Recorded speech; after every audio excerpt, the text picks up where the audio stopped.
Importante en la ciudad de Mérida es la Colonia México, que surge a finales de los años 40, cobrando mayor importancia hasta la década siguiente bajo el gobierno de Ernesto Novelo Torres, periodo en el que se expandió la ciudad de Mérida y la arquitectura se abrió a influencias innovadoras traídas por jóvenes yucatecos educados en el extranjero.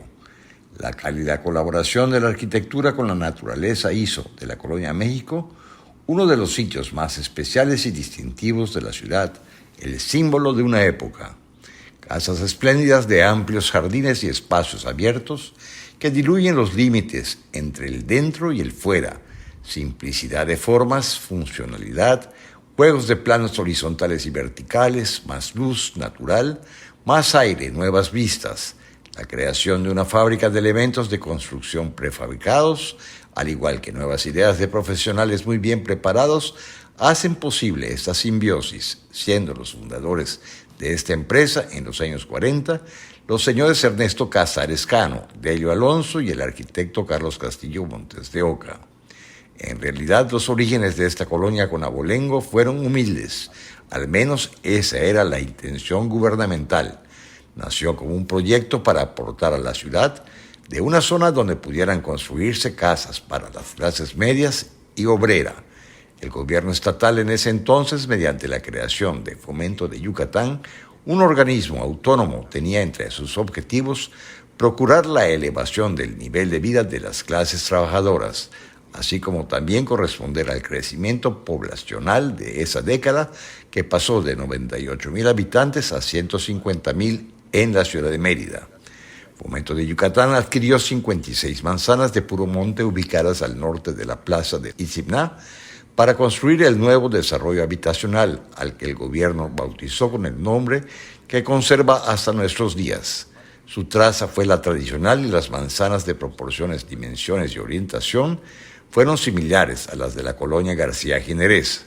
Hacia el año de 1946 ya había pavimentación en muchas zonas y en el año de 1948 el gobierno anuncia a través de la prensa que contará la nueva colonia con todos los adelantos urbanos, tendrá anchas calles y hermosos jardines, un parque, una escuela y toda clase de servicios públicos como cine, comercio, escuelas de artes y oficios, mercado, un casino obrero y los incentivos para la adquisición de los terrenos como la exención de impuesto predial y un plan de compra a plazos.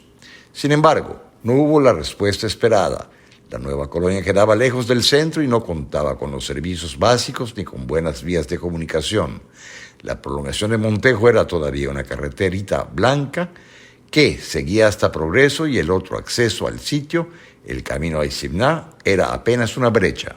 Pasaron varios años sin que lotes y casas lograran despertar interés. Entonces, entrados los años 50, el discurso gubernamental dio otro giro. Fomento de Yucatán cayó en bancarrota y comenzó a ofrecer inversionistas lotes grandes para residencia señorial, colegios o clubes y a promover la zona como el mejor lugar de Mérida para vivir. Este cambio de orientación hacia un nuevo mercado se consolidó con la construcción de un tramo importante de la prolongación del Paseo Montejo durante la gestión del licenciado Vicente Rosa Cámara. Del equipamiento prometido, la colonia solo contó con el parque construido en los años 60 y la Escuela de Artes y Oficios, obra del arquitecto Leopoldo Tomás y López en 1948. Sin embargo, en 1954 los hermanos Maristas trasladaron a la vecina Itzimná el Colegio Montejo, lo que ayudó a detonar la construcción de residencias para la clase adinerada. Fue así como el fallido proyecto del gobierno estatal para abatir la falta de vivienda obrera resultó en el emplazamiento residencial más exclusivo de la ciudad. La nueva colonia comenzó a poblarse con los hijos de personas que vivían todavía en los barrios antiguos del centro.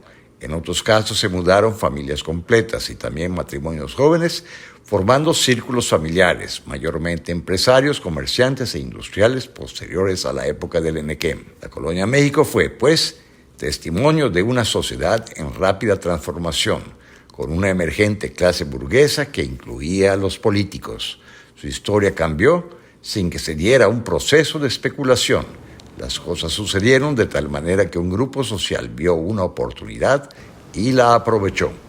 En la Colonia México comenzó a formularse la Mérida moderna. En los años 60, una ciudad abierta a nuevas ideas y a una nueva forma de vida por parte de sus habitantes. Esa corriente de renovación tuvo como actores clave a los más grandes personajes de la arquitectura y el diseño del siglo XX en Yucatán: Félix Meriterán Layún, Fernando García Ponce, Alberto García Bolio, Mario Duarte Carrillo, Fernando López Escalante, Felipe Rincón, Álvaro Ponce, Ulises González Torre, Fernando Roch, Carlos Castillo Montes de Oca, Francisco Rubio Ibarra, etc., que hicieron de la zona un sitio singular con obras en las que expresan una nueva actitud cosmopolita y buscan una forma de comunión con su contexto.